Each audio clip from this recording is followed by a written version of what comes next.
Bonsoir à tous, bonsoir à toutes. Bonsoir. Tout d'abord, Mazal Tov pour celui qui a son anniversaire. Que Dieu fasse qu'il ait longue vie, bonne santé. Amen. On soit toujours réunis dans la joie, dans les bonnes occasions. Amen. Ce soir, nous sommes aussi un jour important, comme on a dit, le jour qui est appelé le Yutet qui se lève. Ouais. Exactement, qui s'appelle le jour du 19 qui se lève. Et c'est le jour de la libération de prison du Admour Azaken, qui était le premier rabbi de Chabad. On va parler sur ça un mot et ça va rejoindre le cours qu'on va voir ce soir. Il n'a pas été emprisonné pour des escroqueries ou parce qu'il avait fait du mal ou quoi que ce soit. C'était plus parce qu'il y avait la diffusion du judaïsme, la diffusion de la chassidoute. Et ça dérangeait le régime qui était à l'époque. Ça dérangeait le régime qui ne voulait pas absolument qu'il y ait... Alors c'était une accusation qu'il a malheureusement eue par les opposants de la chassidoute à l'époque. Ce qui ne s'est pas passé, grâce à Dieu, de nos jours, puisque depuis 220 ans, les choses ont changé. Et aujourd'hui, on sait très bien combien la majorité, si ce n'est pas tout le peuple juif, apprend la chassidoute sur toutes ses formes et sur toutes ses facettes, que ce soit les chansons chassidiques, pardon, que ce soit l'étude du Tanya, que ce soit la pensée chassidique. Et c'est ce qu'on va développer ce soir, justement.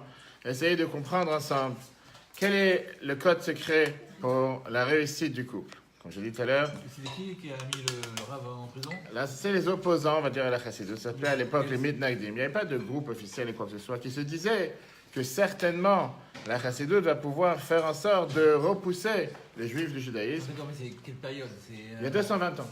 C'était juste après la guerre avec Napoléon et la Russie. C'est pas vieux. Oui, certainement que certaines personnes ici présentes étaient présentes à l'époque, mais néanmoins, c'est ce qui s'est passé, c'est ce qu'on va voir ce soir. Parce que la réalité, elle est la question qu'on a. Je parlais tout à l'heure avec Johanna, justement. C'est la question, si on peut dire, du siècle. Le titre qu'on a donné au cours, c'était « Quels sont les 5 langages d'amour dans le judaïsme ?» Quelles sont les 5 différentes manières de communication dans le judaïsme? Comment garantir, comment être sûr de pouvoir réussir son couple? On a ici des futurs mariés, c'est Dieu veut. On a des anciens mariés. Je ne veux pas dire qu'on a des ex-mariés. On a des personnes de tous bords. Et la question qu'on a, c'est une question qui peut déranger. Pourquoi c'est une question qui peut déranger? Parce que malheureusement, dans la vie de tous les jours, parfois on se rend compte qu'on veut avoir le meilleur, on pense être avec le meilleur, et la réalité, elle est qu'on peut avoir 2 très bonnes personnes, mais malheureusement, ça ne fonctionne pas ensemble. Ça ne fonctionne pas ensemble du fait que, où il n'y a pas de communication, où il y a une mauvaise communication, où il y a une communication qui est dans un sens et pas dans l'autre sens, où il y a une communication du fait que c'est une communication qu'une personne pense et l'autre pense totalement le contraire. Et je peux commencer par dire que le fait de marier un homme et une femme ensemble, automatiquement, c'est déjà un problème, parce qu'un homme et une femme n'ont rien à faire ensemble. Et c'est ce qu'on va voir aujourd'hui ce soir. On va essayer de comprendre comment la Torah nous le dit et comment la Torah nous le décrit. Commençons avec une histoire très intéressante, une histoire qui s'est réellement passée. Il y avait une fois un mari qui faisait la tête avec sa femme, à sa femme, si on peut dire. On n'a pas nommé de nom. On n'a pas nommé de nom ni de personne. Et donc, il a décidé qu'il ne va pas être en termes de... Il ne va pas parler. On va faire la tête, on ne parle pas l'un à l'autre. Ouais, c'est pas bon ça. C'est pas bon. Je ne parle pas des gens qui ont de l'expérience, on dit dans la réalité. Quelque chose qui se passe. Mais malheureusement, cet homme a réalisé que demain matin, il devait se lever à 5 heures et qu'il n'a pas le choix que de demander à sa femme de le réveiller. Pas forcément qu'il avait un iPhone, ou pas forcément qu'il avait un réveil, et pas forcément qu'il est capable d'écouter le réveil. Et donc, il ne voulait pas briser ce silence qui s'est imposé dans la maison, que personne ne parlait avec l'autre. Il a décidé d'écrire sur un papier en disant à sa femme, en lui disant, on a commencé à créer les soucis, il a dit à sa femme, il a écrit sur un papier, s'il te plaît, réveille-moi demain à 5 heures du matin. Et il a laissé le papier à côté de l'endroit où il savait très bien que sa femme ne peut pas le manquer. C'est sûr qu'elle va le voir, et c'est sûr qu'elle va se réveiller. Tu connais l'histoire? Ok. Qu'est-ce que tu imagines? Donc il s'est dit, je suis sûr que je ne parle pas avec ma femme, je suis en bon terme avec elle, je n'ai pas envie de me battre plus que qu'autre chose, et j'ai décidé de lui écrire un papier, réveille-moi demain à 5 heures du matin. Le lendemain matin, il se réveille, et quand il se réveille le lendemain matin, il voit qu'il sur la montre, il est 9 heures du matin. Il voit que malheureusement, il ne s'est pas réveillé, et il a raté son avion. Il est fou, furieux, déjà en se levant le matin, il est sur les nerfs, et bien sûr, comme d'habitude, la fautive, c'est sa femme. D'accord? Et donc, il va aller voir qu'est-ce qui s'est passé avec le papier qu'il a donné à sa femme. Peut-être qu'elle n'a pas fait attention, peut-être qu'elle n'a pas vu. On a vu la semaine dernière dans la paracha, Yaakov s'est marié, Rachel, Léa. Et il voit que le papier qu'il a laissé à sa femme, il y a une ligne qui a été rajoutée. Il est 5 heures, réveille-toi. En 2 mois, il a voulu jouer, comme on appelle ça, il a pensé que sa femme, elle allait jouer le jeu. Elle a joué le jeu comme il fallait. La morale de l'histoire, c'est quoi? C'est que malheureusement, les humains, nous les humains, on n'est pas forcément équipés de cette manière. Tu peux être en mauvais terme avec ton mari ou avec ta femme, et tôt ou tard, tu dois payer la note. On va voir ce soir, on a dit tout à l'heure, les têtes qui se lèvent, les 19 qui se lèvent, Rosh Hashanah de la Chassidut. On va voir ensemble des enseignements du Rabbi très riches, enseignements sur la paracha qui sont en rapport avec la période dans laquelle on est. Un morceau de Gemara qui nous donne la solution, comment pouvoir réussir notre couple. Comment pouvoir avoir les 5 langages de communication. Que si on les a mis en application tous les jours, on est garanti que tout se passera bien. Je ne sais pas combien d'années de mariage chacun a ici. C'est qui le plus âgé? Celui qui a le plus d'années de mariage? 10 ans, 15 ans, 20 ans, 30 ans? Combien? 30 ans? Non. Pas même pas. Combien? 25 ans? 25 ans. OK. Qui est le plus court? Combien? 2 ans et demi. Qui est le... Et après, on a les futurs. D'accord. Très bien. Les futurs qui ne savent pas encore dans quelle galère ils rentrent. C'est ce qu'on va voir. Il est venu quand même, hein. Il est quand même venu. Voilà. Il voulait savoir si ça fallait. Mais il m'a dit qu'il s'en va. Il est venu, mais il m'a dit qu'il s'en va rapidement. Il m'a dit qu'il s'en va rapidement. Il a compris qu'est-ce qu'il ne faut pas faire et il s'en va. OK. Regardons la Gemara Brachot. Johanna, c'est combien d'années? Cet été, 5 ans. 5 ans. T'es pas encore. D'accord, très bien. 4 et demi, pour ne pas faire du rap. D'accord. Écoutez, chers amis, un morceau de la Gemara Brachot, page 6b. Je vous lis le texte et après on va le décortiquer ensemble. La Gemara te dit la phrase suivante. Rav Chelbo a dit au nom de Ravuna: tout celui qui profite d'un repas de mariage, il participe à un repas de mariage, et qui n'a pas réjoui le marié et la mariée, les hommes et les femmes, il transgresse 5 interdictions. Chamisha kolot, 5 voix.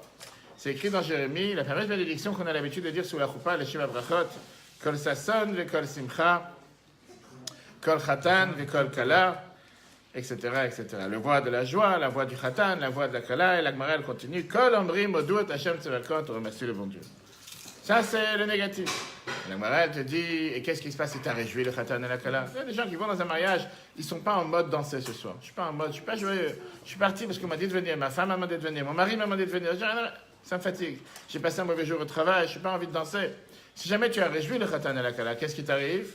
La Gemara, elle te dit, Rabbi Yeshua ben Levi dit, Zoché la Torah shenitna bechamisha kolot. Il mérite de recevoir la Torah qui a été donnée en 5 voix. Quelles 5 voix? La Torah qu'on a reçue, la Torah dans la parashat Yitro. Je ne sais pas s'il y a des Tunisiens ici. La Torah, elle te dit, Vayi bayom hashlishi, le 3e jour, Vayi kolot uvrakim, Vanan kaved, kol shofar, Vayi kol hashofar, Vaelokim yanenu bekol. La Torah, elle emploie encore une fois 5 fois le terme voix, 5 fois le terme le bruit. Et automatiquement, la Torah te dit, puisque tu réjouis le Khatan, et la Kala, tu mérites d'avoir 5 voix contre 5 voix. Ok, c'est un beau morceau de Gemara. Vous allez dire quel rapport avec le sujet de ce soir. Et la question qui est demandée, quel rapport l'un avec l'autre? Quel rapport le fait de réjouir un Khatan Kala lors de son mariage? Tu mérites d'avoir les 5 voix de la Torah. Quel rapport? Parce que ici, c'est écrit 5 fois le mot voix. Et ici, c'est écrit 5 fois le mot voix. Pour ça, tu mérites d'avoir 5 contre 5. La Torah n'est pas forcément tunisienne. Et deuxièmement, je ne veux pas le rapport parce qu'une fois c'est écrit 5 voix, ça veut dire automatiquement que tu vas mériter les autres 5 voix. On va voir aujourd'hui ensemble ce soir quels sont les 5 langages, quelles sont les 5 manières que la Torah va nous faire passer comme message de pouvoir avoir la meilleure communication dans notre couple. Comment ils sont dans la vie de tous les jours. Et après, on va passer chacun son tour. Chacun va dire s'il met ça en application ou pas. On commencera par Dov. Et combien de ces 5 voix reflète ce que la Torah elle attend de nous. Notre service de Dieu, et c'est tellement intéressant qu'on est aujourd'hui le jour du 19 qui se lève. Le Rosh Hashanah de la Chassidut, comme on a dit tout à l'heure, parce que c'est exactement la vision de la mystique juive, la vision de la Chassidut qui nous a montré comment pouvoir réussir, pas seulement dans notre couple, mais dans la vie en général. Et ça, ce sont ces 5 systèmes. Alors c'est vrai qu'en 1995, on avait un des plus grands renommés thérapeutes de couple de la planète qui s'appelait Gary Chapman. Et lui, il a découvert ce que la Torah a découvert il y a 1700 ans. Lui, c'est un des plus grands thérapeutes de couple de la planète. Je chercherai après sur lui sur Internet. Et lui, il rencontrait des couples tous les jours.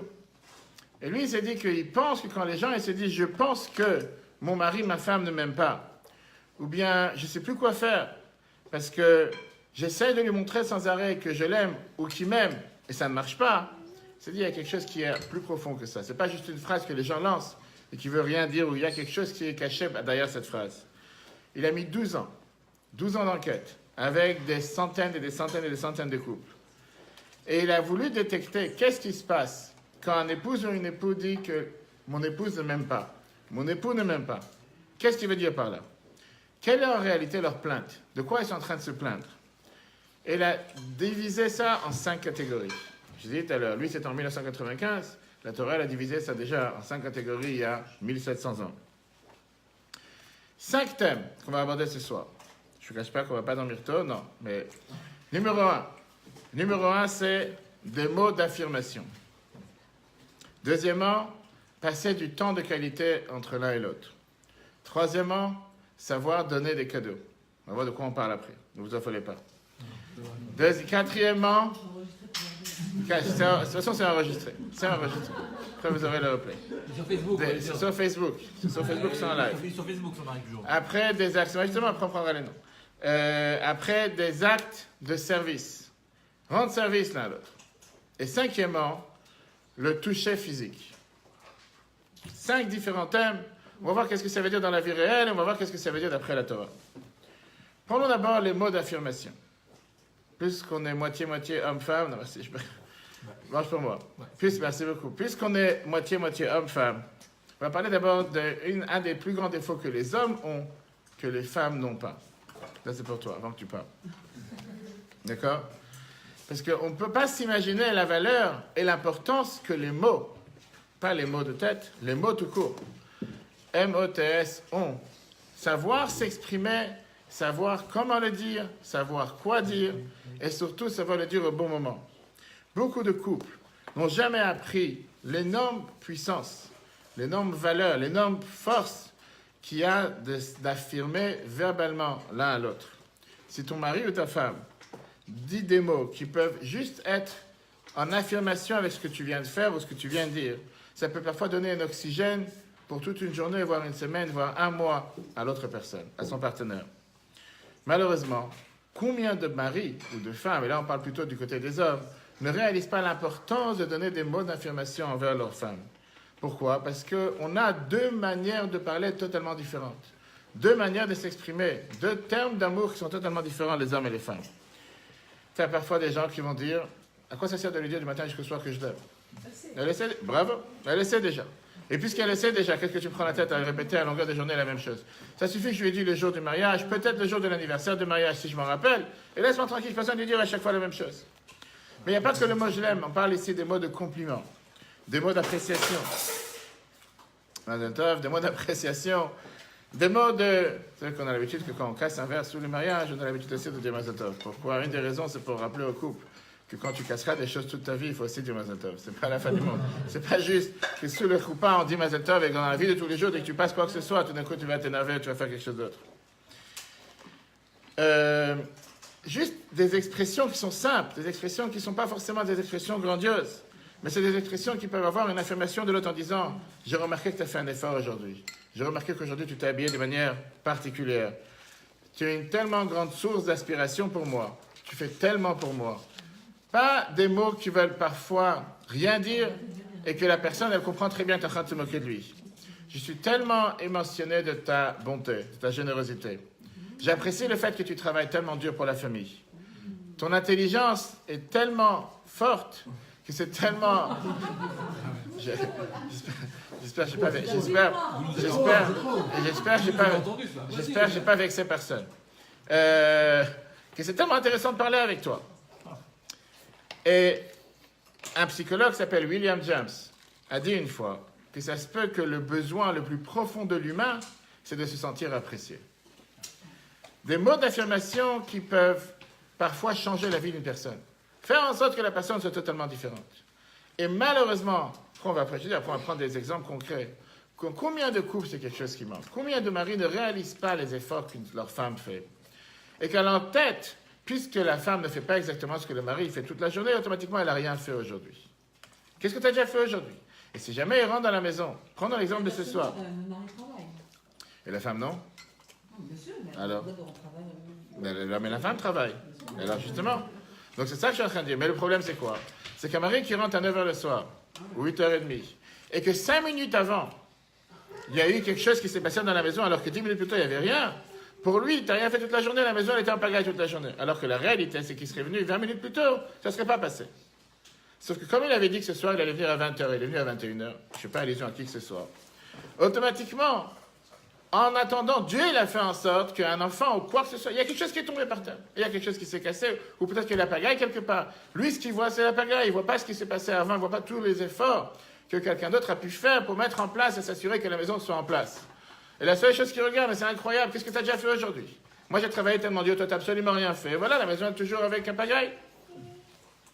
Alors que si la première réaction qu'il aurait eu, c'est pas de regarder ce qui vient de renverser par terre, mais se dire, mais comment a été ta journée? Qu'est-ce que tu as fait de spécial aujourd'hui? Comment a été fatigante? Ça a été... T'as reçu ta dose, comme on dit. Mais t'inquiète pas, on va se revoir. on a le Facebook. Donc ça, c'est le point numéro 1. Mais il y a deuxième point, à part des mots d'appréciation qui sont vraiment importants, après on verra qu'est-ce que ça veut dire dans la vie du couple, dans la vie de tous les jours. Passer du temps de qualité ensemble. Qu'est-ce que ça veut dire du temps de qualité ensemble? Ça, c'est un autre langage de communication que les personnes ont. Du temps de qualité ensemble, ça veut dire de savoir donner à une autre personne ton attention indivisible. Pas juste de regarder un film ensemble. Pas juste de regarder les nouvelles ensemble. Même pas de regarder un cours ensemble. Ça ne s'appelle pas passer du temps de qualité ensemble avec ton mari ou ta femme. Là, c'est la télévision qui a ton attention. Si c'est Netflix, si c'est n'importe quelle autre chaîne. C'est le jeu qui a ton attention. C'est le portable qui a ton attention. Et je veux dire, combien de couples se plaignent des fois que je suis en train de te parler, tu es sur ton portable. Mets ton portable de côté, regarde-moi en face. Pourquoi tu dois regarder sur ton portable? Je suis en train de te parler, là, en train de faire des autres choses. Je te parle à toi, je te parle à ton portable. Être capable de mettre son portable de côté. Alors je dis, sur nous, on a la possibilité, puisqu'on fait Shabbat. C'est très bien qu'on est capable de mettre son portable 24 heures de côté. Comment est-ce possible que tu rentres le soir, tu parles avec ta femme, tu parles avec ton mari, tu ne peux pas mettre ton portable 10 minutes de côté, parler tête à tête, face à face, se parler, se regarder en face. Comment a été ta journée? Qu'est-ce que tu as fait aujourd'hui? Ça peut vouloir dire prendre, juste aller se promener ensemble. Ça peut vouloir dire juste parler ensemble, parler de tout et n'importe quoi, mais juste parler l'un à l'autre avec une attention totale que pour l'autre. Une des choses que les gens rappellent toujours sur le Rabbi de Lubavitch, je ne sais pas s'il y en a ici qui ont rencontré le Rabbi. J'ai eu la chance de rencontrer le Rabbi des centaines de fois.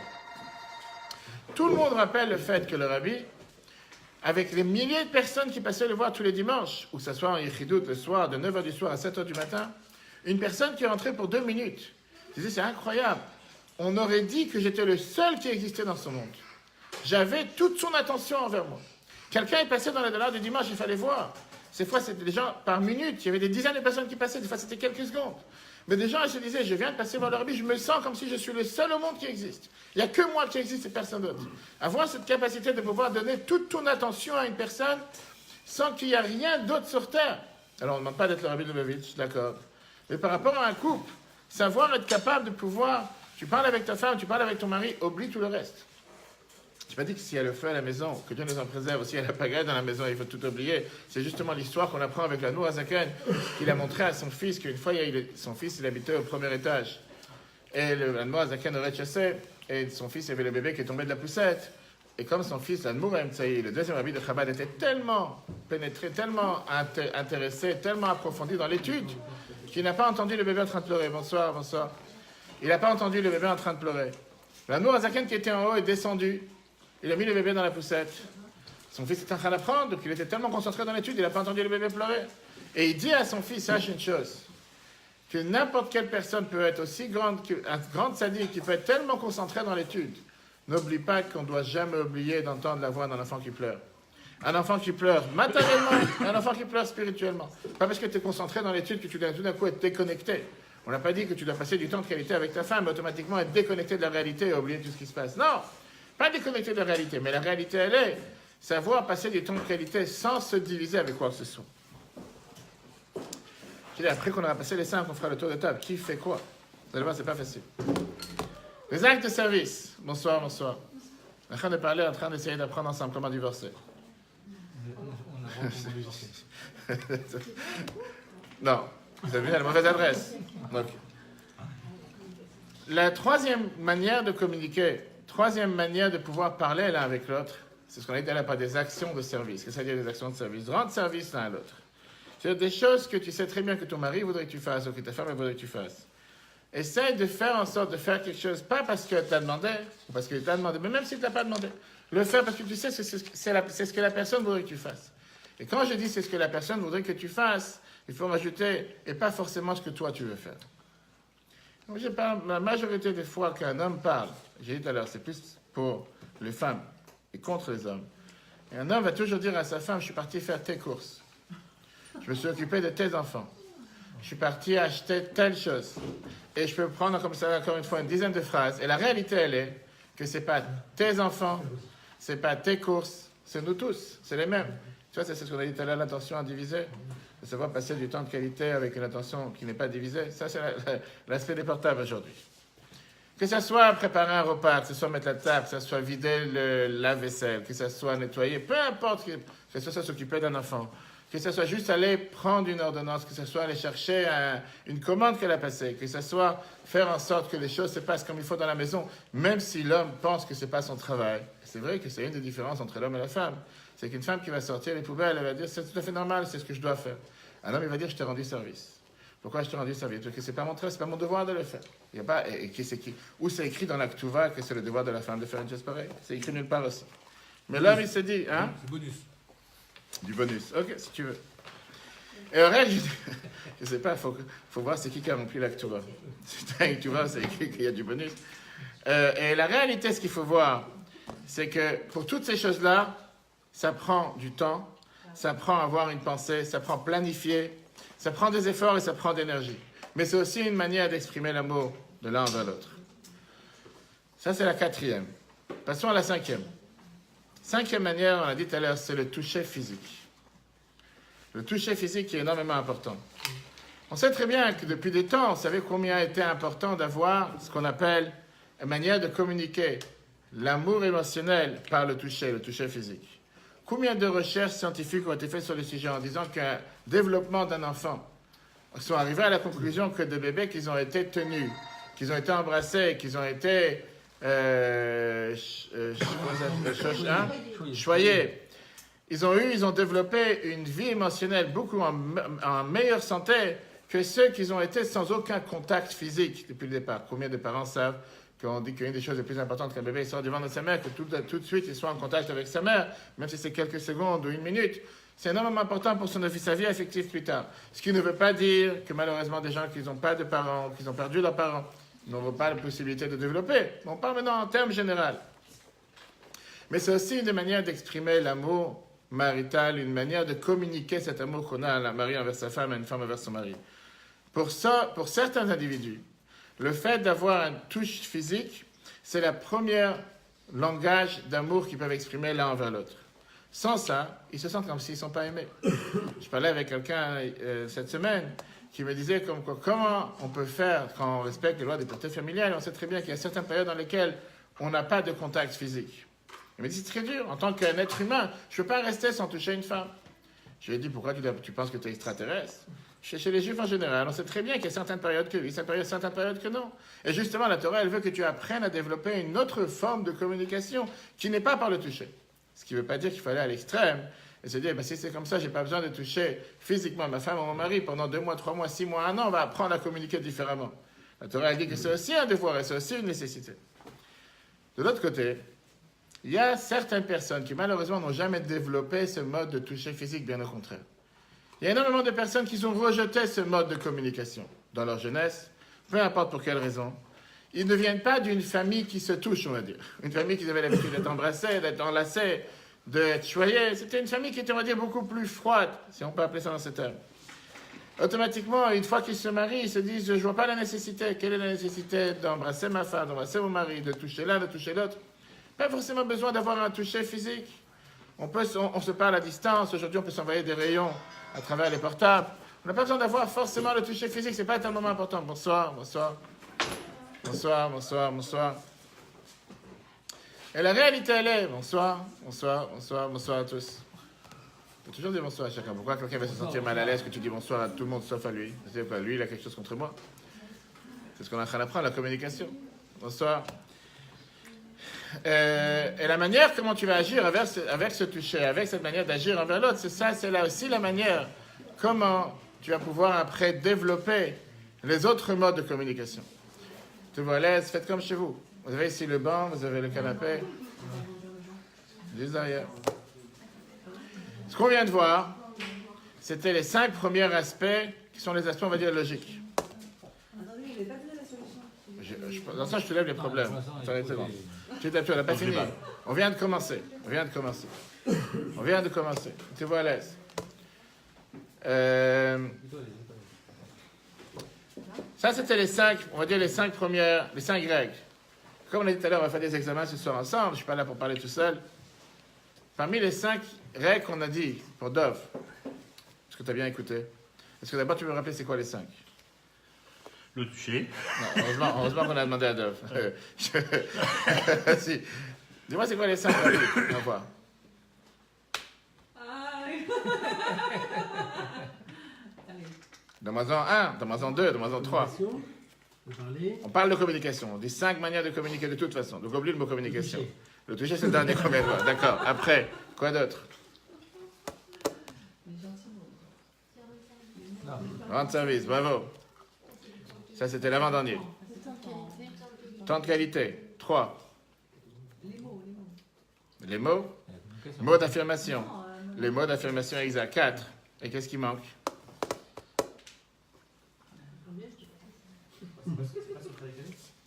Exactement. Pourquoi t'as honte? Bravo. Les cadeaux, exactement. Ça, c'était les 5. Maintenant, on va faire un tour de table. Sérieux. De toute façon, il n'y a pas les noms, il n'y a que moi qui ai filmé. Vous verrez le replay sur Facebook.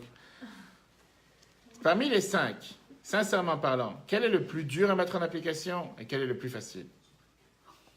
Et après, on verra ce que ça veut dire dans le judaïsme, ce que la Torah nous enseigne sur ces valeurs, qui sont énormément riches et importantes.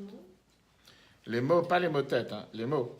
MOT. Parce que les mots de tête, c'est pas... C'est aussi. Les mots d'affirmation de l'un vers l'autre, savoir affirmer, savoir reconnaître ce que l'un fait pour l'autre. Donner des cadeaux, comme l'a dit tout à l'heure, ça c'est pas le plus important. Les actes de service, rendre service l'un vers l'autre. Passer du temps de qualité et le toucher.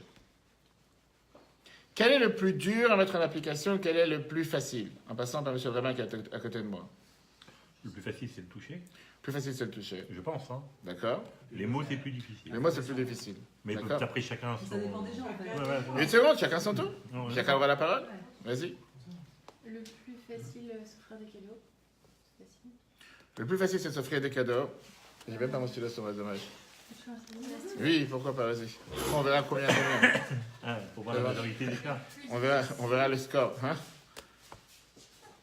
T'as dit le plus facile à offrir des cadeaux et le plus difficile? Non, le plus facile, le toucher. Lui, il a dit le toucher. D'accord. Des mots de qualité. Des mots. Des mots d'affirmation. Des mots d'affirmation. Donc, une seconde. On va mettre ici. Mots. Après, on avait dit qualité. Le troisième, on avait dit cadeau. Après, on avait dit quoi d'autre? Service. Et on avait dit le cinquième, toucher. Ok. Qu'est-ce que tu as dit, toi, le plus dur? Moi, les mots. Le plus dur, les mots. Et le plus facile? Le toucher. Le toucher. Donc, on a dit le plus dur. Plus dur, les mots. Et le plus facile, le toucher. Toi, qu'est-ce que tu as dit? Le plus facile, les cadeaux. Et le plus difficile, les mots. Plus facile les cadeaux et le plus difficile les mots. Et c'est quoi ça? Qualité, temps de qualité. C'est en français. D'accord. Vas-y, allez-y. À vous. Je vous écoute. Il ne faut pas regarder son mari. Non, c'est à toi. Il n'est pas là, c'est pas demander à son mari. Sur moi SMS. C'est assez grand. On n'est pas ici tellement, on n'est pas tellement soumis. La vérité, Oui. On n'est pas là pour mentir. Ouais, c'est une soirée à embrouille, là. Mais c'est pas à lui de dire. Après, il va dire. le plus difficile pour moi, c'est quoi? Non, mais. Non, mais on C'est à toi. te demande à toi de dire. Non, mais vraiment, j'y arrive pas. Vous savez pas? Et le plus facile? Rien, zéro. Non, c'est pas possible. Ça compte pas. On avance. Non, alors vous avez le temps de réfléchir, on va passer aux autres. Non, c'est vrai. Vas-y. C'était temps de qualité, le plus difficile. Temps de qualité, c'est plus difficile. Le plus facile? C'est temps de qualité. Le plus facile, hein? Les mots. Les mots. Plus facile, les mots. D'accord. C'est quoi les mots? Les mots, c'est quoi l'affirmation? C'est quoi? Moi, l'affirmation, ça veut dire savoir reconnaître ce que la personne a fait. Les mots, c'est bien. Ça compte pas. Donc, le plus facile, c'est le plus difficile, c'est les mots. Le plus facile, c'est les mots. D'accord. Et le plus difficile, c'est le temps de qualité. Le plus difficile, c'est le temps de qualité. Avoir du temps. Passer du temps de qualité. On a dit que c'est pas forcément 2 heures, ça peut mettre 5 minutes, 10 minutes. Mais savoir avoir une qualité. Non, le plus difficile, c'est. Vous dites moi? voyez tout à l'heure que passer du temps de qualité, c'est pas forcément 2 heures, 3 heures. C'est savoir mettre le portable, par exemple, à côté pendant 10 minutes et passer du temps de l'un avec l'autre, seulement avec l'autre. Pas avec la télévision, pas avec les films, pas en train de manger, pas en train de discuter. Seulement passer du temps avec l'autre. Ok. Le plus difficile, c'est rendre service. Plus si c'est de rendre service, d'accord. Ah oui, moi aussi, voilà, c'est ça. Voilà. Je sais, faut pas regretter, c'est fini. Après, la suite est...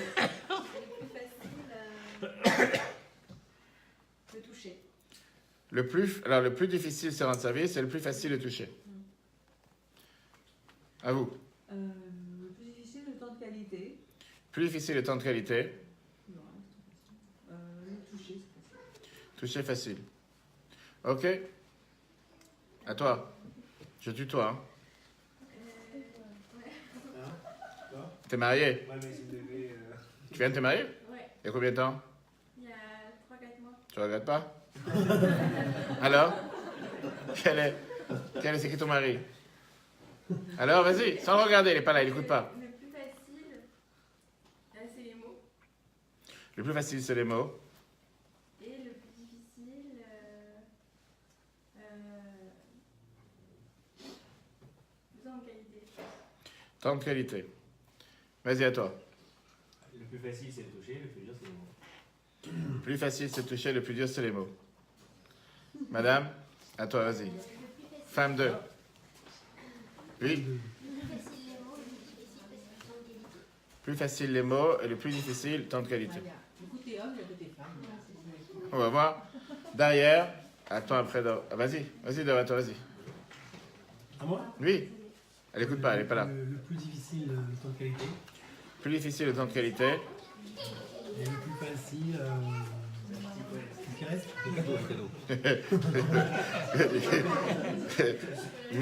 Mot, qualité, cadeau, service et toucher. Le plus facile, service. Plus facile, service. Il a dit que le plus facile, c'est rendre service, le plus difficile, passer du temps de qualité. Ok, elle approuve. Derrière, le mari de... Pareil, plus facile le service, plus difficile le temps. Plus difficile, le temps. Non, plus difficile le service. Plus difficile, le service. Ouais. D'accord. Plus difficile le service. Et le plus facile, Le plus facile, c'est quoi? le plus facile, les mots. Les mots. Vas-y. Le plus facile, le toucher, et le plus difficile, le temps de qualité. Femme 2. Le plus difficile, le temps de qualité. Le plus facile, Le temps de qualité, il a dit que ça pouvait être 5 minutes, 10 minutes. C'est pas. Très bien. C'est pas 2 Très heures. bien.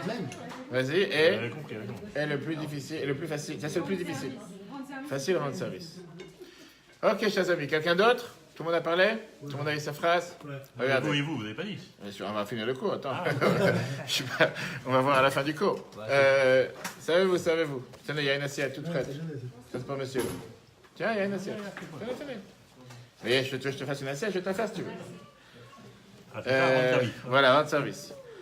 Vous allez voir ici que la majorité des gens, 1, 2, 3, 4, 5, 6, 7, 8, on a 8 personnes qui ont répondu que le temps de qualité, c'est le plus dur. On a 5 qui ont dit que les mots, c'est la chose la plus facile à faire. Et tout le reste, c'est 1 ou 2, ça compte pas. D'accord? Après, les deux extrêmes. Toucher, il y en a 4.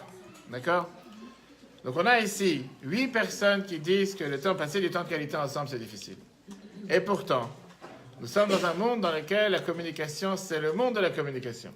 On est dans le monde où chaque personne communique. Il n'y a pas une personne qui n'a pas et un portable, et une tablette, et un ordinateur, et tous les moyens possibles et imaginables pour communiquer. Et malheureusement, la majorité des gens disent comme quoi, de ceux qui sont là, parmi tous les autres, que le temps passé du temps de qualité ensemble, c'est difficile.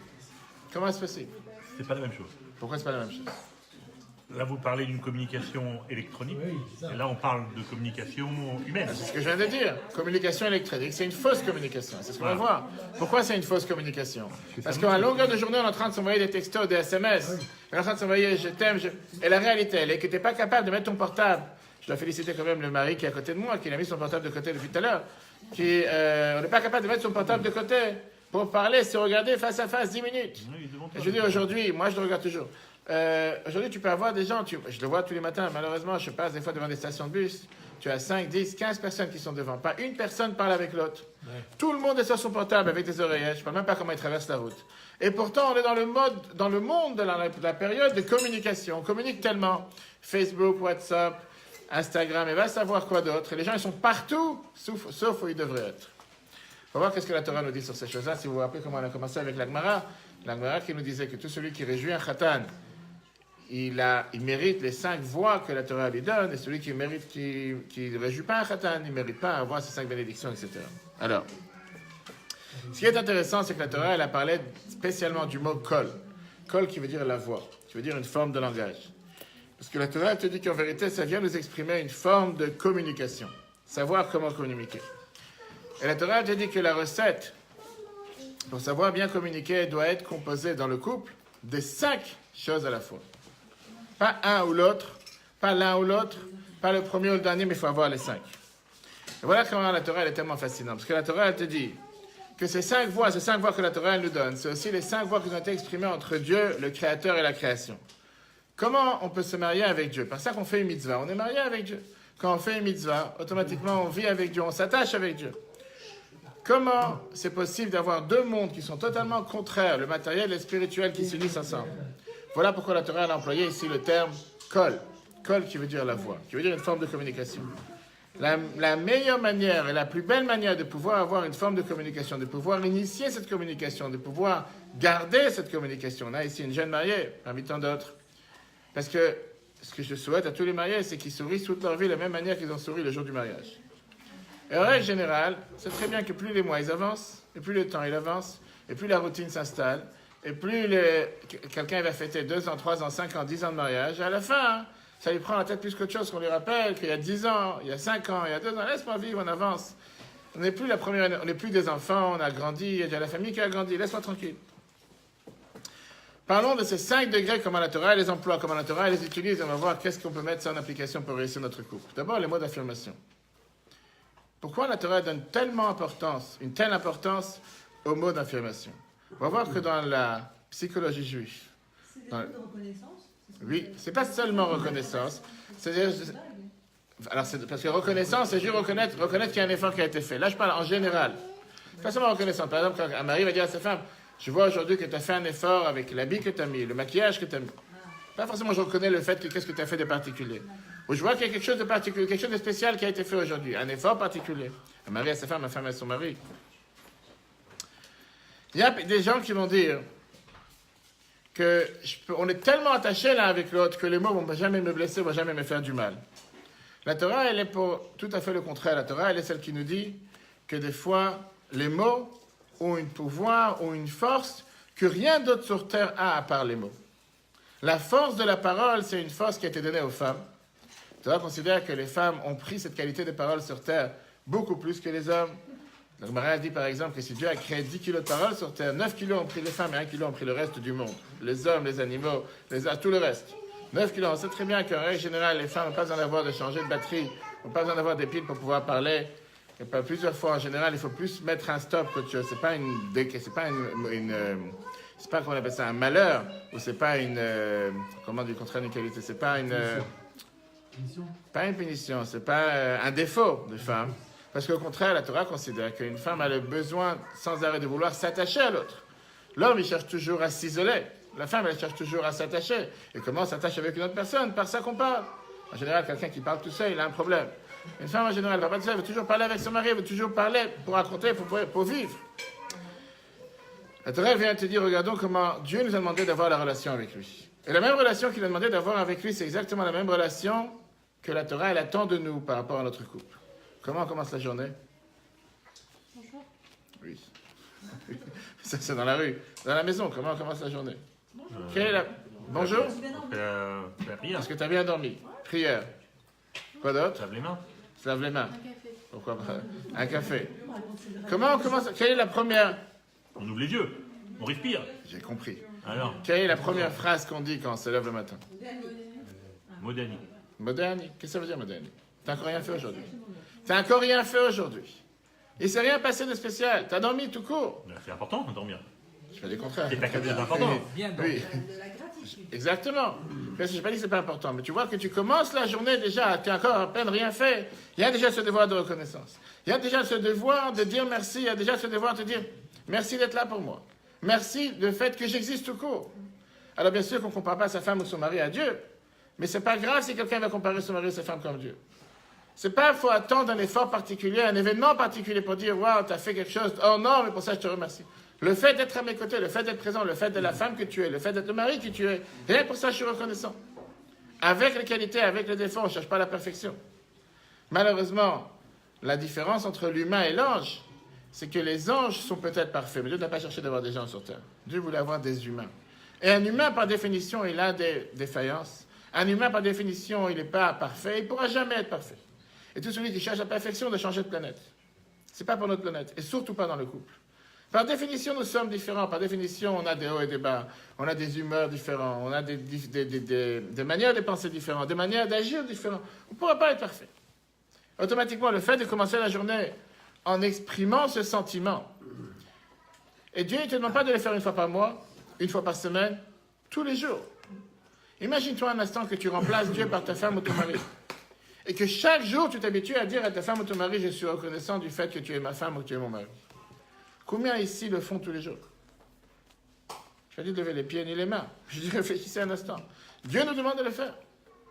Je vais dire non, Dieu c'est Dieu, je peux comprendre. Pourquoi pas? Pourquoi il y aura un tel manque? Comme je disais tout à l'heure, je parlais avec Jonas, je dis combien de maris qui ont affaire avec d'autres femmes dans la journée, secrétaires, dans le bureau, combien ils mettent des pincettes et des gants quand ils parlent avec une autre personne? Et une fois qu'ils sont à la maison, on dirait qu'ils parlent pour pas dire à une chienne que Dieu, mais comment...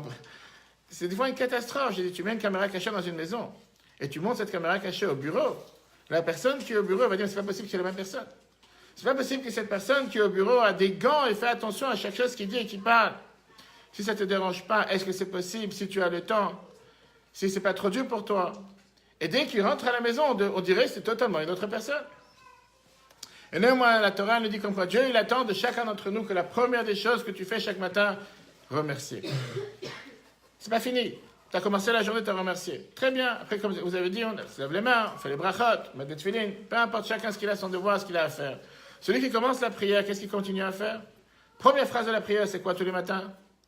Odou Hashem. Remercions Dieu. Encore une fois. Ça y est, je viens de te remercier ce matin. Combien de fois tu veux que je te remercie? Tu avances la prière encore une fois un remerciement. Et quand tu te dis, est-ce qu'on est vraiment en phase avec tout ce qui se passe sur Terre? Est-ce qu'on n'a pas des questions sur parfois certaines choses que Dieu a fait qu'on ne comprend pas? Bien sûr qu'on a des questions, on a le droit d'avoir des questions. Et est-ce que pour autant on n'a pas le devoir de remercier? Remercier juste du fait que tu es présent, que tu es là pour moi. Ça, c'est l'importance que la Torah te donne, un mot d'affirmation. Mot d'affirmation qui est pas seulement reconnaissance, pas seulement le fait de reconnaître de Dieu me dernier, mais la Torah vient et te dit que Dieu il voulait avoir ce contact direct avec nous. Dieu il veut avoir ce contact qui est un contact par des mots. Que tu peux dire, dans mon cœur, je crois Dieu. Dieu, il sait comment je le reconnais. Dieu, il sait comment je suis reconnaissant. Qu'est-ce que j'ai besoin de lui dire à longueur de journée? La Torah te dit, c'est bien ce que tu penses, c'est bien ce que tu as dans ton cœur, mais dis-le. Parce que ce que tu as dans ton cœur, c'est pour toi. Et pas forcément que la personne en face de toi, à plus forte raison qu'elle n'est pas Dieu. Je pense si quelqu'un considère que sa femme ou son mari est Dieu, mais en règle générale, c'est pas forcément la personne en face de toi est censée savoir ou comprendre. Depuis le temps qu'on est marié, je l'ai déjà dit combien de fois? Je vais le répéter encore une fois, 20 000 fois. Ça, j'ai déjà dit 10 fois, ça suffit. Combien de fois je vais le dire? Combien de gens ont beaucoup plus de facilité à dire je t'aime sur un texto que le dire en oral? Combien de gens peuvent vous dire aujourd'hui? Je parlais il n'y a pas longtemps avec un adolescent de 20 ans qui disait que ça lui fait mal au cœur, que depuis sa naissance, depuis qu'il se rappelle, depuis qu'il a grandi chez lui à la maison, il a presque jamais entendu de ses parents « je t'aime ». Et c'est pas que ses parents ne l'ont pas aimé, mais c'est qu'il a toujours entendu « va faire tes devoirs, dépêche-toi, va dormir, il est tard, lève-toi ».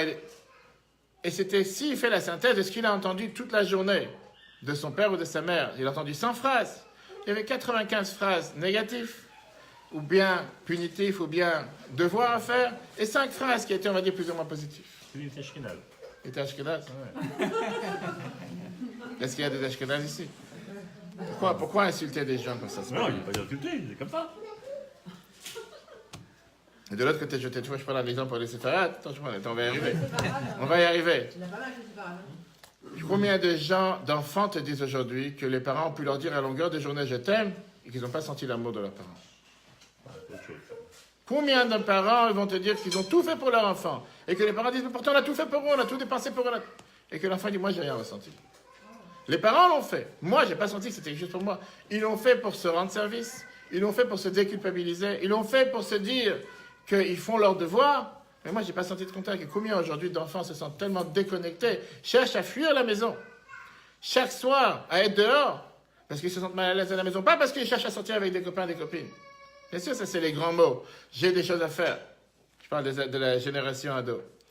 Mais c'est plus parce qu'ils cherchent à fuir le milieu familial, ils cherchent à fuir ce milieu dans la maison dans lequel ils ne se sont pas à l'aise. Sauf qu'ils ne vont pas le dire à voix haute. Et ils se sentent plus à l'aise avec des étrangers.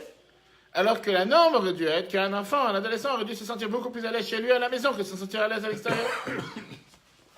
Ça, c'est parce que tu as ouvert la boîte de Pandore, comme on dit. C'est pas justement le propre de l'adolescent, peut-être, de pas se sentir, de vouloir couper un peu avec ses parents et... Mais la norme, elle aurait dû être quoi?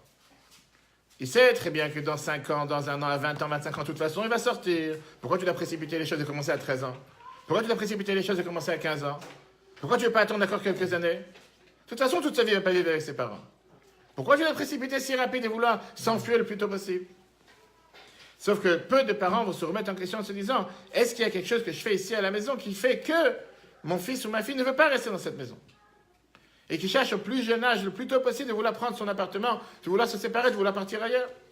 Mais ce n'est pas le cours ce soir. Si Dieu veut demain soir à la conférence, ça sera sur l'éducation. Si vous voulez, vous verrez le replay sur Facebook. Ce n'est pas le sujet ce soir. Le deuxième point. Ça, c'est les mots d'affirmation. On a vu tout à l'heure que, à part le fait de voir des mots d'affirmation, on a aussi le devoir de passer du temps de qualité ensemble. Certaines personnes, ils veulent juste pouvoir passer du temps ensemble, juste être ensemble. Pas forcément pour faire quelque chose, pas forcément pour apprendre quelque chose, pas forcément pour voir un film, juste passer du temps ensemble. Comment on voit ça, la relation que nous avons avec Dieu? Où nous voyons qu'avec Dieu, on a cette relation que Dieu il attend de nous, qui veut qu'on passe du temps avec lui. Notre fila, L'étude aussi, l'étude. l'étude, On a l'obligation d'étudier, mais... Téphiline, c'est plus l'action, acte de service, on verra plus tard. Quoi d'autre? D'où on voit ça avec Dieu?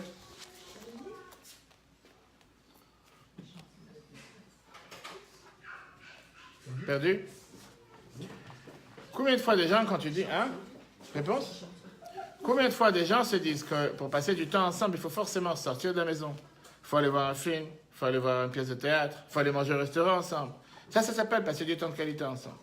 Le fait que je suis sorti, je dis, j'ai parfois parlé avec un couple qui me disait comme quoi, 2 fois par mois, je sors avec ma femme dans les restaurants les plus beaux de Paris. Elle n'est jamais reconnaissante.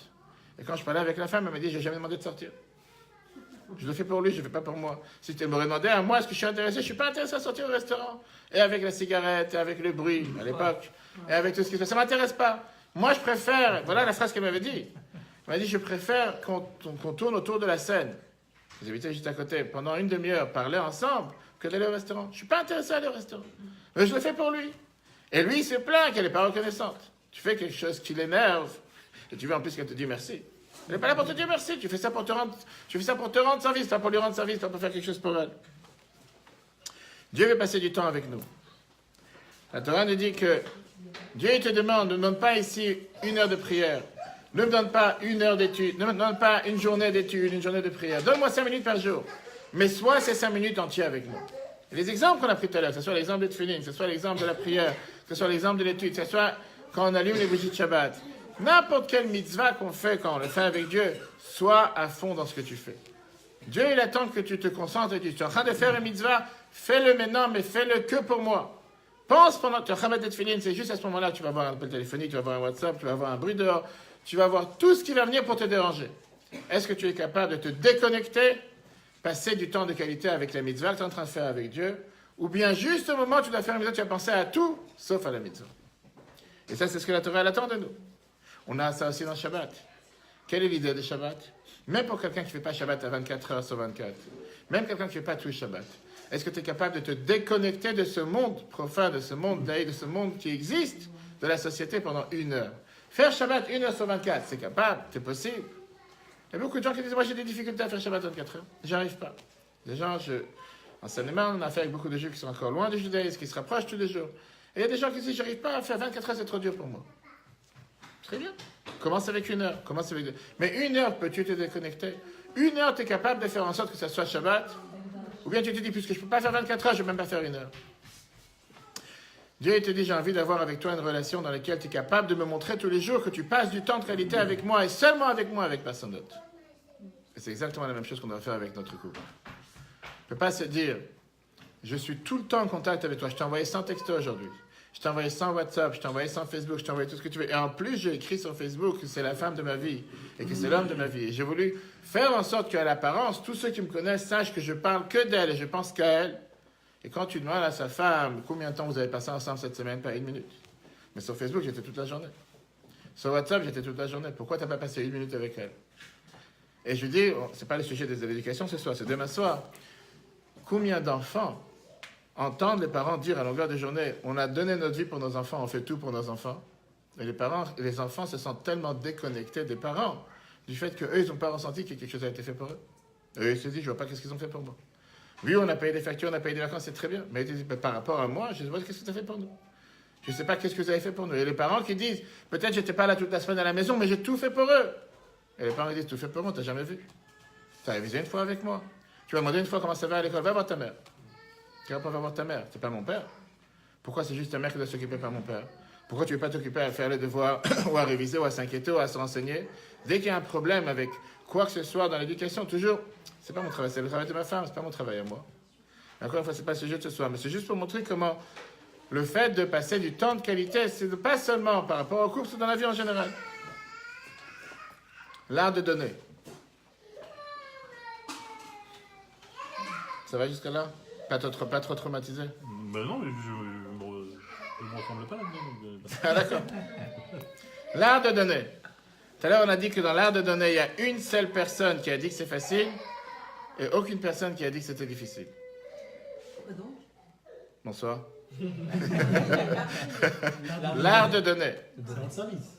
Non, pas rendre service, donner des cadeaux. D'accord? Ah, mais je savais pas qu'il était dedans. C'est facile.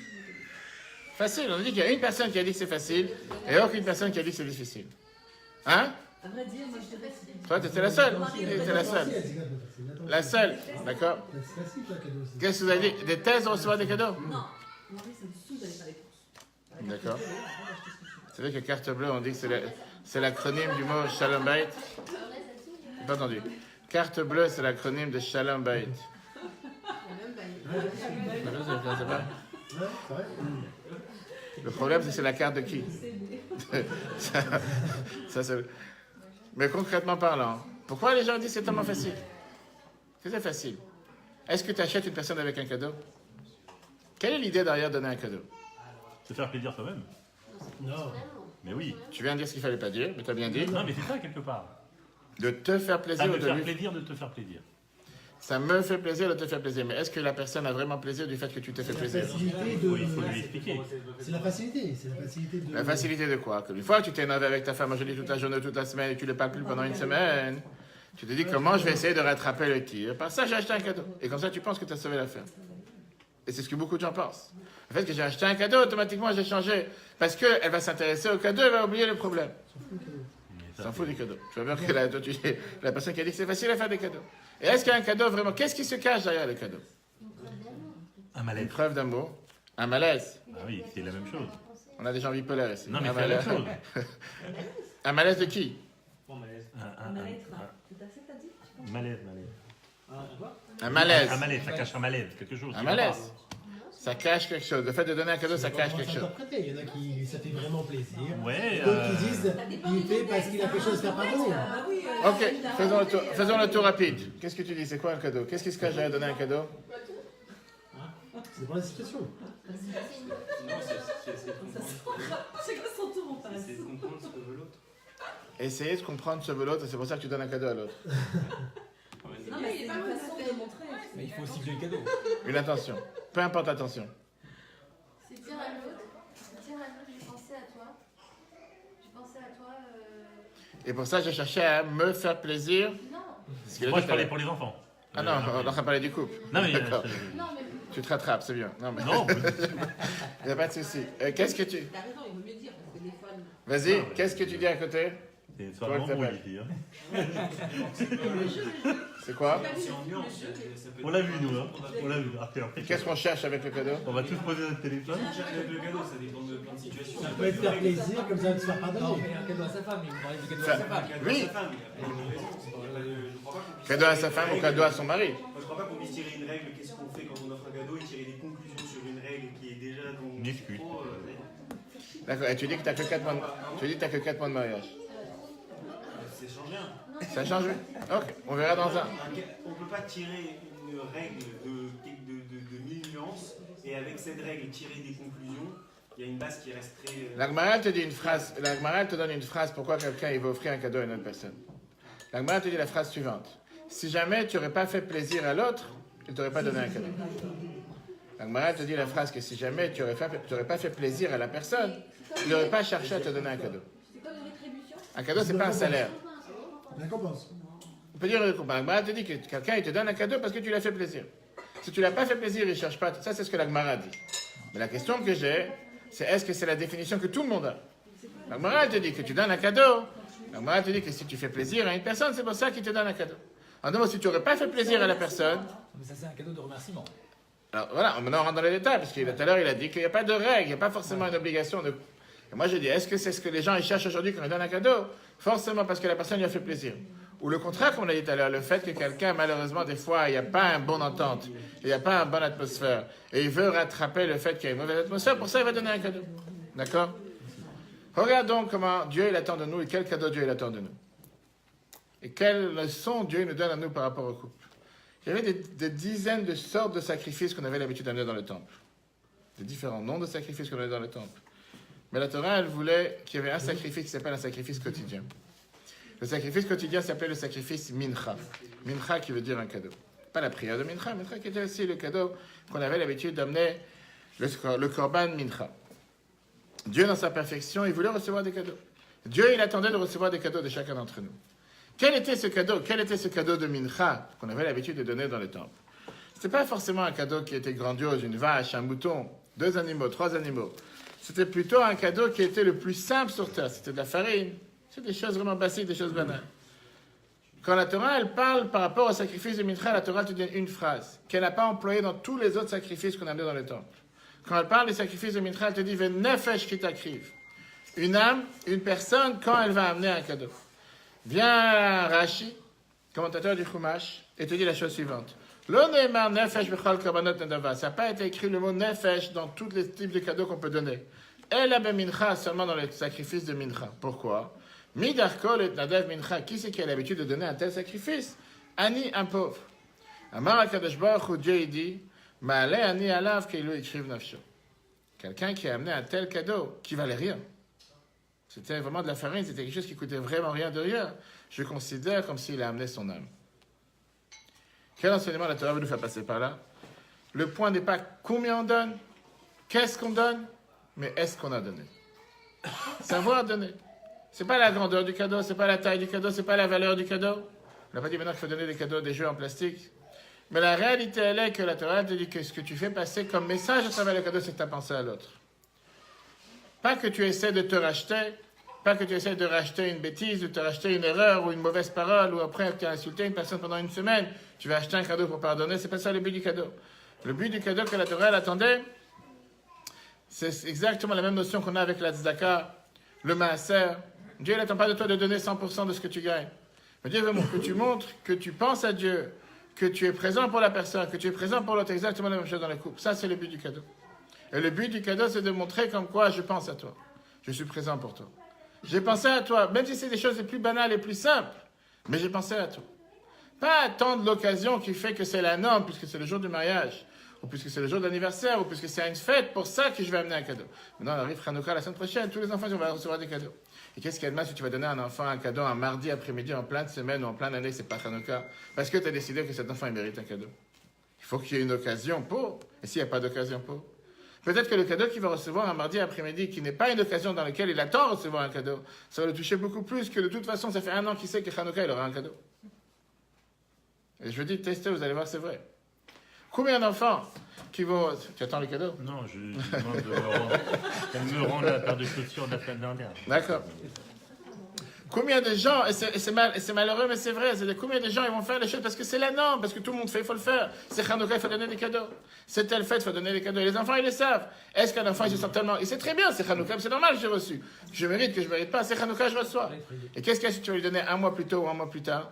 Pas parce que c'est Hanouka. Pourquoi je te donnais? Parce que je t'aime, parce que tu es mon fils, parce que pour ça, j'ai envie de te donner un cadeau. Et pareil par rapport à la fin. Il nous reste encore 2 points. Bonsoir, bonsoir. J'ai pas vu qu'il est entré. Et marié? Marié? Oui, marié, ouais. Ta femme est là? Ouais. Ah, d'accord. T'es assuré qu'elle est partie dormir avant de venir? Ok, très bien. On a parlé tout à l'heure des actes de service. Qu'est-ce que ça veut dire les actes de service? Les actes de service, on a 3 personnes qui ont dit que c'est facile, 2 personnes qui ont dit que c'est difficile à faire. Rendre service à l'autre. Qu'est-ce que ça veut dire rendre service à l'autre? Qu'est-ce que ça veut dire faire un service pour l'autre? Ça ne veut pas dire se rendre. C'est quelque chose dont on sait qu'il a besoin. Par exemple. Quelque chose qu'on sait qu'il voudrait faire, qu'il ne peut pas faire, donc on le fait pour lui. Tu as rajouté ce qu'il ne fallait pas rajouter. Acheter. Le fait pour lui. le truc Non, qu'il prend on le quand fait il pour veut. lui et tu as dit qu'il ne peut pas faire. Ouais. Oui. Et s'il peut le faire? Et s'il peut le faire? Hein? Et s'il peut le faire? Bah, c'est faire quand même. Tu n'as pas dit ça tout à l'heure. Oui, bon, c'est. Tu as moins 5. Tu as perdu 5 points. C'est l'option. Non, parce que vous avez parlé de rendre service. Oui. Mais est-ce que rendre service, ça veut dire seulement rendre service quand l'autre ne peut pas le faire? Bah non. Et c'est ce que tu as dit. Non, mais c'est pas la Oui, même chose. il y a quand quand même même cette cette notion, hein. Oui, à cette Il y a notion-là. quand même Parce que sinon, c'est juste penser à l'autre, faire un geste parce que je sais qu'il est. Parce que dans ce cas-là, c'est pareil que c'est un peu pareil que les mots d'attention. Oui, mais les mots, c'est des mots. Là, on parle maintenant du concret, des actions. Les mots, ils sont associés à des actes derrière. Pas forcément. Bah si, on dit quelque chose qu'on dit un mot sur une action que l'on a fait. Oui, mais tu peux très bien dire, je vois comment aujourd'hui tu t'es maquillé, comment tu t'es habillé aujourd'hui. Il y a une action derrière. Oui, mais c'est pas un effort, c'est pas une affection, c'est pas quelque chose que toi tu as fait envers l'autre. C'est pas que toi tu as fait quelque chose envers l'autre, c'est un mot que tu dis, tu as remarqué que l'autre a fait. Mais c'est pas que toi tu as fait quelque chose de particulier envers l'autre. Quand la Torah elle parle dans le temple, quand Dieu il attend de nous d'agir envers lui, le fameux mot qui revient à chaque fois c'est avoda. Avoda qui veut dire le service qui veut dans le temple. Rendre la Torah, même si c'est traduit aujourd'hui avoda, travail, il y a un autre mot pour appeler en hébreu travail, c'est mlacha. Avoda qui veut dire un service. C'était le service qu'on avait l'habitude de faire dans le temple. Quel type de service Dieu il attend de nous? Comme il a dit tout à l'heure justement, Dieu il n'attend pas qu'on dise seulement des mots d'amour, qu'on dise seulement des choses, mais il attend qu'on fasse aussi du concret. Que tu peux dire à quelqu'un du matin jusqu'au soir je t'aime. Si tu montres pas comment tu l'aimes, D'action. ça reste. Il n'y a pas d'amour, il n'y a que des preuves d'amour. Ok. Il faut des actions. Il faut forcément des actions. Ce qu'on dit à chaque fois quand tu vas voir un docteur et tu as un problème de cœur, que Dieu nous en préserve, il va toujours vérifier le pouls qu'il y a dans la main. Et la personne va demander quel rapport avec la main. Je dis j'ai un problème dans le cœur, pourquoi tu vérifies la main? Et la raison que le docteur va donner, c'est parce que pour savoir si ton cœur fonctionne, ça doit passer par la main. Tu peux dire à ton mari ou à ta femme du matin jusqu'au soir je t'aime. Si tu ne montres pas comment tu l'aimes, les paroles n'ont aucun sens. Bien sûr que les paroles, c'est important comme on a vu tout à l'heure. Et il faut avoir des paroles. Et pas forcément des paroles d'amour, mais des paroles tout court, de reconnaissance, d'affirmation. Mais si ces paroles ne passent pas par des actions concrètes, pourquoi les paroles ont un sens? Tu peux écrire, alors les gens vont dire, j'écris toute la journée, je t'aime. Mais concrètement, dans la vie, qu'est-ce que tu as fait pour l'autre? Est-ce que tu es capable de perdre 5 minutes, si tu perds 5 minutes, ou de prendre de ton temps 5 minutes, 10 minutes, 1 heure, une demi-heure pour faire un détour quand tu es revenu du travail, quand tu es parti au travail pour faire quelque chose, peut-être la personne aurait pu le faire, et je voulais t'épargner de faire ce détour et je le fais pour toi. Faire des choses que la personne devait faire, que ce soit ton mari ou ta femme, et tu as décidé de le faire à sa place. Pourquoi? Parce que je voulais te rendre service. Pas parce que tu ne pouvais pas le faire. Tu ne pouvais pas le faire, tu n'as pas le choix. Tu es un malheureux, tu es une malheureuse. Alors je t'ai rendu, j'ai fait ce que tu ne pouvais pas faire. Non, même si tu pouvais le faire, j'ai décidé de le faire à ta place. Et ça, c'est ce que le Dieu il attend d'entre nous. Dieu il attend d'entre nous en disant, mets les tefilines tous les jours. Fais un acte, montre-moi. C'est ce que je parle avec beaucoup de personnes qui parfois me disent, Monsieur le rabbin, je ne suis pas religieux, je ne suis pas pratiquant, mais Dieu, je crois en Dieu. Mon cœur, il est plein avec Dieu. Je dis, tu ne peux pas dire je crois en Dieu si ça ne passe pas par l'action. Tu ne peux pas croire s'il manque l'action qui suit. Après, il y a des gens qui ont des fois un manque de connaissances, un manque d'éducation, c'est pas grave. Mais tu es obligé de passer aussi par l'action. Dire je crois en Dieu, ça reste dans mon cœur, c'est entre moi et Dieu, Monsieur le rabbin. Ça ne concerne personne. Je n'ai pas besoin de mettre vos boîtes noires pour montrer que j'aime Dieu. Tu n'as pas forcément besoin de les mettre. Mais si tu aimes Dieu, aime-le comme lui, il veut que tu l'aimes. Ne l'aime pas comme toi, tu veux l'aimer. Et ça, c'est exactement la même chose qu'on revient dans la notion du couple. Tu ne peux pas dire je te fais plaisir parce que ça me fait plaisir à moi. Je te fais plaisir même si à moi, ça ne me fait pas plaisir. Et peut-être que pour moi, c'est quelque chose qui me dérange. Mais je le fais parce que c'est ce que tu veux. Je fais parce que c'est ce qui te fait plaisir. Ah, moi, ça me fait pas plaisir, c'est pas grave. Il n'y a pas le moi ici. C'est pas moi qui me cherche à moi. Je cherche à faire quelque chose pour toi. Parce que c'est toi et pas parce que c'est moi. Et c'est ce qu'on appelle en langage de la chassidoute qu'on a vu tout à l'heure. Rosh Hashanah, la chassidoute aujourd'hui. Savoir s'effacer pour l'autre. Savoir se mettre à l'écart et laisser de la place de l'autre. Savoir faire de la place pour l'autre. Savoir créer un espace que pour l'autre. Pas si toi tu as, moi aussi il faut que j'ai. Pas forcément. Je sais m'effacer, je sais me mettre à l'écart, je sais me mettre en arrière, je sais me mettre en recul, je sais reculer pour toi. Pour te mettre toi en avant. Pas forcément chercher que moi je dois me mettre en avant. Cet aspect de sacrifice qu'on a vu tout à l'heure, qui est le service, que Dieu demande, les actes de service, c'est quelque chose qui est central dans la Torah. Dieu, il attend d'entre nous, de chacun d'entre nous, de devoir le faire, de pouvoir le faire. Mais il nous reste le dernier point, c'est le point du toucher. Quel est le point du toucher qu'on retrouve dans le judaïsme? Quel est l'aspect du toucher qu'on retrouve dans le judaïsme? Le même aspect qu'il a mentionné tout à l'heure par rapport au tefillin. La Torah, il attend d'entre nous, pas seulement de dire, pas seulement de valoriser, pas seulement de donner. Non, merci. Regarde tout ce qu'il faut, après t'inquiète. Tu veux montrer que tu rends service? Non, je... Le toucher physique est énormément important. Parce qu'une personne peut tout avoir sur terre. Peut avoir une chambre pleine de cadeaux. Peut avoir des services qui lui sont rendus à longueur de journée. Mais si son épouse ou son époux est distant physiquement, c'est la plus pire des choses qui peut arriver. Le Rabbi a écrit dans une lettre, on verra ça dans le cours de demain soir, que la plus pire des choses qu'on peut faire à une personne, c'est être froid envers lui. Qu'est-ce que ça veut dire être froid envers la personne? C'est de faire comme si la personne n'est pas là. Faire comme si la personne... Des fois, tu as des maris qui rentrent à la maison, que pour eux, la maison n'existe pas. Ils sont dans leur mur. Ils rentrent, ils s'assoient, ils vont chercher quelque chose à manger, comme s'il n'y a rien qui... Une froideur envers l'autre. La plus pire des choses qu'on peut faire pour détruire une personne, que ce soit un mari, que ce soit une femme, que ce soit des enfants, c'est d'être totalement froid. Faire comme si la personne n'est pas là. Considérer comme si tu passes à côté, la personne n'existe même pas. Et la personne, parfois, peut se sentir tellement blessée, tellement rabaissée, tellement détruite du fait que comment est-ce possible que cette personne ne me calcule même pas? La personne qui est censée être officiellement la personne la plus importante de ma vie. Ce qu'il écrit sur le texto à longueur de journée. Mais dans la réalité des faits, il ne me calcule même pas. C'est comme si je suis là, je ne suis pas là. C'est exactement la même chose. Viens, la Torah te dit quelle est la manière, comment Dieu veut qu'on se rapproche de lui. Par ça qu'on touche les tefillin, les mezuzot, les lumières de Shabbat. Chaque mitzvah, il n'y a pas de mitzvah qui est sans action. Pas seulement une action, mais le toucher physique. Fais quelque chose de concret, montre-moi quelque chose de concret, sois en contact avec moi. C'est vrai que les mitzvot, c'est du matériel. Et c'est du matériel que grâce à ça, on fait du spirituel. Mais dans le couple, savoir comment être en contact avec l'autre, savoir comment être, pas seulement en rapport avec l'autre par des mots, par des rangs de service, mais savoir toucher l'autre, savoir être proche de l'autre. Et comme on l'a dit tout à l'heure, même dans les périodes de la Torah, on nous dit qu'on doit garder une distance physique. C'est pas pour autant qu'on ne doit pas développer une autre forme de communication. Et c'est justement la raison pourquoi la Torah nous dit qu'on doit avoir une certaine distance de certaines périodes pour apprendre à découvrir une autre forme de communication. Pas penser que le seul moyen de communication, c'est le toucher. Mais de l'autre côté, ce moyen de communication doit aussi exister. Comment réussir finalement? Quelle est la solution finale? Monsieur le rabbin.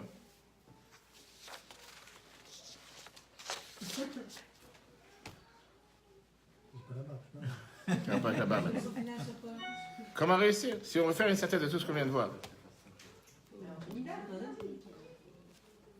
Pas les choses sérieuses. Non. Et, on va voir ici 3 conseils que le Rabbi a donnés à plusieurs couples pour pouvoir s'assurer de réussir la vie du couple. Première des choses qu'on est en train de faire ce soir, Johanna est partie, on va le répéter après. Avoir un cours de Torah dans la maison. Le mari et la femme qui apprennent la Torah ensemble, c'est un des remèdes meilleurs remèdes pour pouvoir réussir sa vie de couple. Le fait, Johanna, je te répète, ce qu'on est en train de faire ce soir, d'abord, un grand bravo à Johanna et bien sûr son mari d'avoir tout organisé pour ce soir. Même si je sais qui c'est qui est pour quelque chose. Mais la réalité, elle est qu'avoir un cours de Torah dans la maison, le Rabbi a demandé à plusieurs personnes, à plusieurs couples qui avaient des soucis dans le couple ou qui voulaient renforcer le couple, que la femme et le mari apprennent la Torah ensemble, que dans la maison il y a une atmosphère de Torah, c'est une des choses les meilleures qu'on peut faire pour pouvoir s'assurer qu'il y ait l'harmonie dans la maison. Que la maison, les enfants voient, il n'y a rien de grave, que les enfants voient que les parents sont maintenant en train d'apprendre, qu'il y a un cours de Torah dans la maison, que la voix de la Torah résonne dans la maison. Pas juste qu'on est là pour manger, crier, voir un film, s'énerver l'un contre l'autre. mais qu'il y a aussi cette voix de Torah qui rayonne dans la maison, ça amène une tranquillité, ça amène la chaleur de la Torah, ça amène la bénédiction de la Torah. Le fait d'apprendre la Torah dans la maison change l'atmosphère de la maison, on dit que ça purifie l'air qu'il y a dans la maison.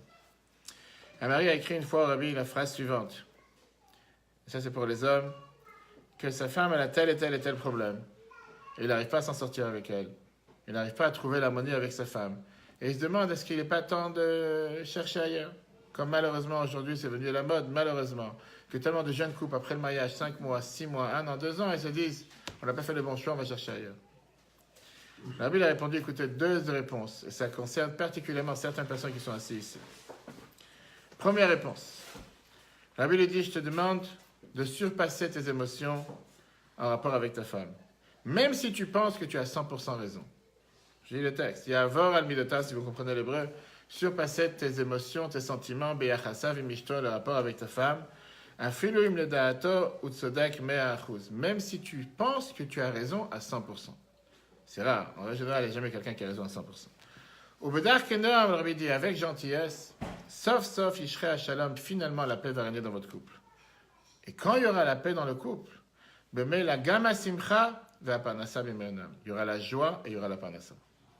Combien de réponses Rabbi a donné sur le fait que quand il y a l'harmonie dans le couple, tout le reste fonctionne.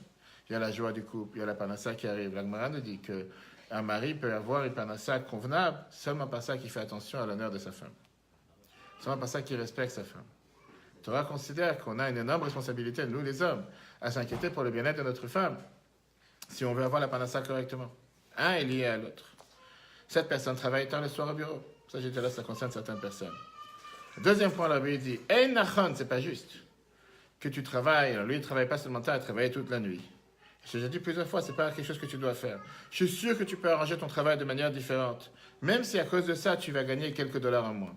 C'est un Américain. En deux mots, la Bible dit, Dieu va te remplir d'un autre côté. Et combien d'hommes, parfois se disent, je suis au bureau, je travaille, pas grave, ma femme va se débrouiller, va laver les enfants, va les mettre au lit, va faire les devoirs, il arrive à la maison, paradis sur terre. Tout le monde dort. Tout est calme. Même sa femme, elle est presque en train de dormir. Il se dit, maintenant, je suis tranquille. Et ça, c'est le mari qui dit, tout ce que je fais, c'est pour mes enfants. Le matin, il part avant que les enfants ils se réveillent.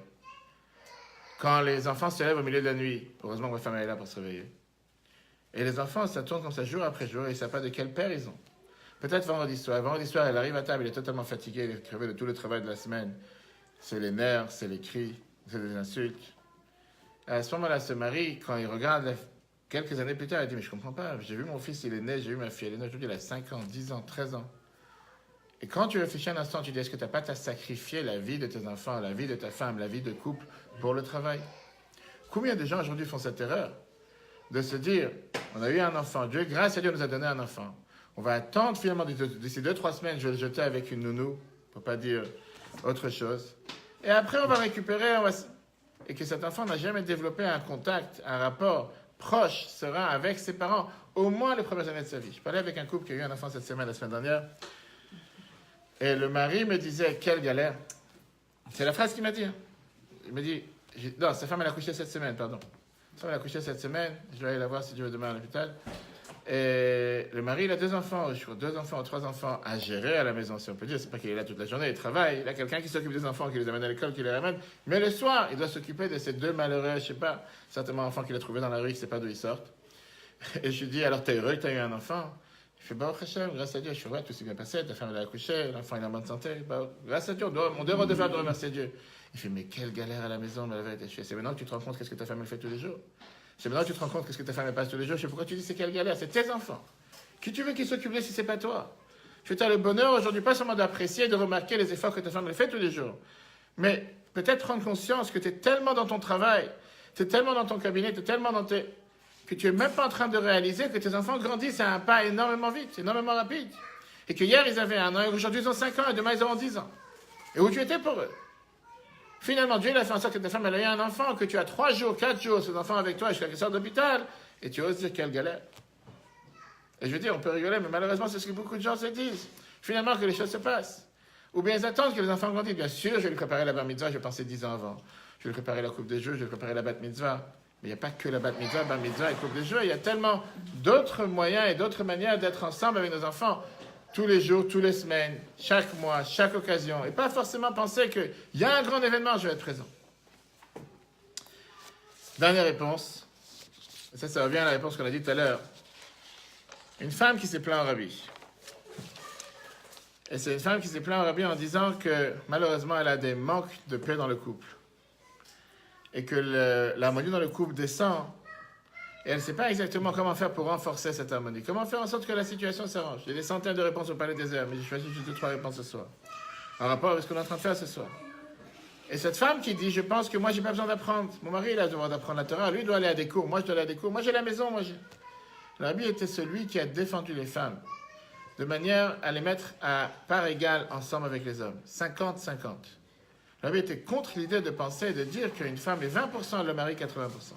Un couple, c'est 50-50. Regardez comment le rabbi il écrit à cette femme. Tu penses qu'une femme n'a pas besoin d'apprendre, que Dieu nous en préserve. Sache que c'est contre la loi juive, et c'est même pas logique. Puisque la femme qui est le pilier de la maison et la femme qui est aussi fixe ce qui se passe dans la maison, bien sûr qu'elle a le devoir de savoir comment conduire cette maison, comment se comporter dans la maison. Ça ne suffit pas de s'appuyer sur ce qu'elle a appris de sa mère ou de sa sœur, mais elle doit apprendre elle-même. Et David dit particulièrement en Amérique, où la vie n'est pas comme dans l'ancien village. David dit plus que ça. Ça serait important, je te conseille, de fixer un cours de Torah avec ton mari dans la paracha de la semaine, ou même si tu veux un autre sujet, n'importe quel sujet. Et si tu ne sais pas lire l'hébreu, il y a des livres et des sources en anglais pour pouvoir le faire. Ça même va renforcer les liens dans la famille, les liens avec tes parents, les liens avec les enfants, et ça va surtout te donner une autosatisfaction du fait d'être fier et de savoir, j'ai aussi appris quelque chose, je suis capable d'apprendre. On voit encore une fois comment la Bible demande à une personne l'importance d'apprendre et d'apprendre dans la maison ensemble avec son mari. La dernière réponse pour ce soir, puisqu'on est au Rosh Hashanah la Chassidut. Le Rosh Hashanah de la Chassidut. Pareil, une femme qui a écrit au rabbi, et qui dit comme quoi elle a un manque d'harmonie dans le couple. Et elle ne sait pas exactement comment agir et comment avancer les choses, comment faire que les choses s'améliorent. Le rabbi lui a amené 3 points. Passons rapide les 3 points. Le rabbi, d'abord, c'est sûr que la paix dans le couple, la paix tout court, et la paix entre un mari et sa femme, ça vaut la peine de faire tous les efforts possibles pour pouvoir l'avoir. N'importe quel effort qu'on peut faire, on doit le faire. Deuxièmement, la Bible dit certainement que par rapport à ton mari, tu es parti plus du côté des gens qui vont du côté du moussard. Qui veut dire ne pas arrêter de lui montrer les défauts, d'accentuer les défauts, de pointer sur ses défauts. Bien sûr que ça se fait dans les deux sens, le mari envers la femme ou la femme envers le mari. Je ne suis pas là pour crier sur le passé. Mais je te demande qu'à partir d'aujourd'hui, prends le chemin de la chassidut. Le chemin de la chassidut, il y a bien entre parenthèses qui veut dire savoir montrer les qualités de l'autre. Automatiquement, la personne va être amenée à utiliser ses qualités encore plus. Et même s'il les a déjà utilisées, et de ça, vous allez vous deux gagner, matériellement et spirituellement. Et le rabbi termine 3e point. Quand tu vas prendre en compte que depuis qu'il travaillait dans la police, c'est un policier, son mari, il a totalement changé d'un bout à l'autre. C'est pas quelque chose du passé. Parce que c'est quelqu'un qui a rencontré plusieurs épreuves dans sa vie, plusieurs difficultés dans sa vie. Est-ce que tu peux t'imaginer les changements qu'il a déjà fait, que tu n'as pas forcément remarqué? Essaie d'ouvrir les yeux et voir les changements qu'il a fait depuis le départ jusqu'à aujourd'hui. Cette femme, certainement, s'est plainte qu'elle était malade, ou elle s'est dit, je suis malade mentale. Parce qu'elle voit qu'elle a trop de pression dans la tête. La Bible dit, sache que tu es en bonne santé. Seulement, il faut que tu fasses ce que le docteur te dise, et Dieu va faire que tu vas réussir, d'amener des bonnes nouvelles avec joie, et je te mentionnerai sur la tombe de mon repère. Si on peut faire le résumé de tout ce qu'on vient de voir ce soir. Un couple qui dit qu'il y a le paradis sur terre, il ne sait pas de quoi on parle. Même une femme qui vient de se marier il y a 3-4 mois, et que pour l'instant elle sourit comme c'était juste après le mariage, elle n'est pas encore mariée. Le vrai vie de couple, c'est une vie où il y a des hauts et des bas. C'est ce qu'on appelle un roller coaster, c'est le grand 8. Qu'on veuille ou pas, on n'est pas fait pour forcément marcher l'un avec l'autre. Et de l'autre côté, c'est ce que Dieu il attend de nous, qu'on puisse marcher l'un avec l'autre. Et ça vient seulement avec des efforts de l'un envers l'autre. Un respect de l'un envers l'autre, et surtout un respect du mari envers sa femme. Il y a des centaines de réponses dans lesquelles la Bible parle. Sur Rambam, Maïmonide nous dit tout court qu'un mari a le devoir de respecter sa femme plus que son propre corps. Savoir respecter, savoir être attentif à l'autre, savoir communiquer avec l'autre, savoir pas seulement rendre service quand ça m'arrange, savoir respecter sa parole. Quand Marie dit qu'il vient à 8h30 de ne pas venir à 9h, je ne fais pas pour toi. Je ne fais pas pour toi. C'est pas grave, je n'ai pas parlé pour toi. Et savoir être pas seulement attentif avec la parole, comme on l'a dit tout à l'heure, avec le toucher, avec les aides de service, avec les cadeaux et surtout se dire qu'avec tout ce qu'on peut faire matériellement, on a besoin d'un bracha de Dieu dans le couple. Priez tous les jours pour que ça réussisse. Demandez à Dieu d'avoir cette harmonie dans le couple. La seule cause pour laquelle Dieu était capable d'effacer son nom pour pouvoir avoir l'harmonie dans le couple et que Dieu fasse très rapidement, on se retrouve tous ensemble avec la venue de Mashiach. Amen. Et à ce moment-là, on aura le mariage entre Dieu et le peuple juif, parce que l'instant, on est encore considéré fiancé et que ça se passe très rapidement. Le cours sera en replay sur l'application eTorah, eTorah sur Google et Apple, comme tous les cours. Aussi sur Facebook, l'application eTorah comme email, eTorah, sur Google et Apple, vous pouvez télécharger.